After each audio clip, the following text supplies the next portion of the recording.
అందరికీ నమస్కారం. తెలుగు సనాతన సాధన ఛానల్కు స్వాగతం.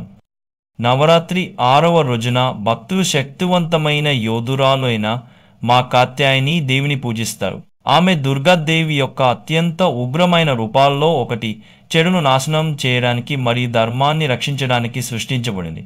మా కాత్యాయనిని మహిషాసురుడు అనే రాక్షసుడిని సంహరించినది అని కూడా పిలుస్తారు. ఈరోజు ఆమె కథ, ఆమె రూపం మరియు ఆమె తన భక్తులకు ఇచ్చే ఆశీర్వాదాలను అర్థం చేసుకుందాం. చాలా కాలం క్రితం రాక్షసుడు మహిషాసురుడు అపారమైన శక్తిని పొందినప్పుడు అతను స్వర్గాన్ని, దేవతలను మరియు మానవులను కూడా ఇబ్బంది పెట్టడం ప్రారంభించాడు. దేవతల్లో ఎవరూ అతన్ని ఓడించలేకపోయారు.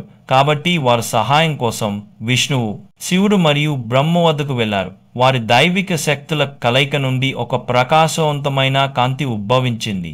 ఆ కాంతి కాత్యాయని ఋషి ఇంట్లో జన్మించిన శక్తివంతమైన దేవత రూపాన్ని తీసుకుంది. ఆమె అతనికి జన్మించినందున ఆమెను కాత్యాయని అని పిలుస్తారు. ఆమె మహిషాసురుడిని నాశనం చేయడానికి సృష్టించబడిన శక్తి రూపం. మా కాత్యాయని ధైర్యానికి చిహ్నంగా గంభీరమైన సింహంపై స్వారీ చేస్తున్నట్లు చిత్రీకరించబడింది. ఆమెకు 4 చేతులు ఉన్నాయి. ఒక చేతిలో కత్తి, మరొక చేతిలో కమలం. మిగిలిన 2 ఆశీర్వాదం మరియు రక్షణ సంఘాలలో ఉన్నాయి. ఆమె కళ్ళు కరుణతో ప్రకాశిస్తాయి, కానీ అపారమైన శక్తిని ప్రతిబింబిస్తాయి. ఆమె ధైర్యం, ధర్మం మరియు చెడు నుండి రక్షణకు చిహ్నం. మహిషాసురుడు అనే రాక్షసుడు తన శక్తులతో అహంకారాన్ని పెంచుకున్నాడు. అతను స్వర్గంపై దాడి చేసి దేవతలను ఓడించాడు. దేవతల రాజు ఇంద్రుడు కూడా అతనితో పోరాడలేకపోయాడు. అప్పుడు కాత్యాయని తన సింహంపై స్వారీ చేస్తూ యుద్ధభూమిలో కనిపించింది. శక్తిని ప్రసరింపజేసింది. కాత్యాయని మరియు మహిషాసురుడి మధ్య యుద్ధం 9 రోజుల పాటు కొనసాగింది. 10వ రోజు కాత్యాయని తన త్రిశూలంతో అతనిని గుచ్చి నాశనం చేసింది. అందుకే ఆమెను మహిషాసుర విధ్వంసకారిణి, మహిషాసుర మర్దిని అని కూడా పిలుస్తారు.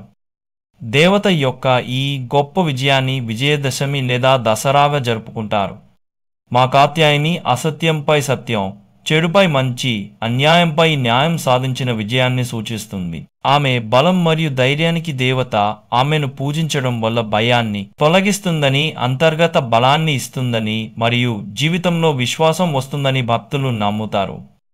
ఆమెను వివాహ దేవతగా కూడా పరిగణిస్తారు.